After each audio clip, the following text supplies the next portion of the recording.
அடுத்ததான் மாநாடு இருக்குது இந்த மாசம் இறுதியில. போன வருஷம் நடந்த இந்த விக்கிரவாண்டி மாநாடு மிகப்பெரிய எழுச்சியை கொடுத்துச்சு. டிவிகே முதல் முறையா வரப்போறாங்க, எப்படி இருக்க போது, என்ன பேச போறாருன்ற குழப்பமும் தயக்கமும் இருந்த நிறைய ரசிகர்களை வந்து தொண்டரா மாற்ற ஒரு வேலையை அதை செஞ்சதை எல்லாருமே சொல்லிட்டு இருந்தாங்க. இந்த மாநாடு அதோட பெருசா இருக்குன்னு சொல்றாங்க. பெரிய இடம், 15 லட்சம் பேர் பிளான் பண்றோம், 20 லட்சம் பேருக்கு மேல கூட வரலாம்லாம் சொல்லிட்டு இருக்காங்க. இதுக்கான அந்த பிளானிங் அண்ட் எக்ஸிகியூஷன் எப்படி போயிட்டு இருக்குது, இது எவ்வளவு பெரிய தாக்கத்தை கட்சிக்குள்ள ஏற்படுத்தும்? நீங்க முதல் மாநாடு உண்மையிலேயே வந்து மிகப்பெரிய எழுச்சியான மாநாடு தான். நான் அந்த மாநாடுலாம் போயிருந்தேன்.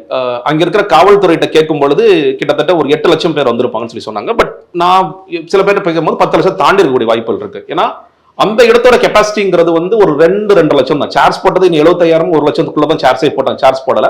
அதை தாண்டி ஒரு பெரிய கூட்டம் வச்சு. ஏன் நான் ரொம்ப எழுச்சியான மாநாடு சொல்லி சொல்றேன்னா, அந்த மாநாடு வந்து பிளான் பண்ணது முதல்ல 6 மணிக்கு பிளான் பண்ணியிருந்தாங்க. அப்புறம் கூட்டம் வந்துகிட்டே இருக்கு, சீக்கிரம் பண்ணாட்டி இது வேற மாதிரி கலவரம் ஆடு போடுறது சொல்லிட்டு 4 மணிக்கு அதை ப்ரீபோன் பண்றாங்க. 6:30 முடிஞ்சிருச்சு, மாநாடே முடிஞ்சிருச்சு.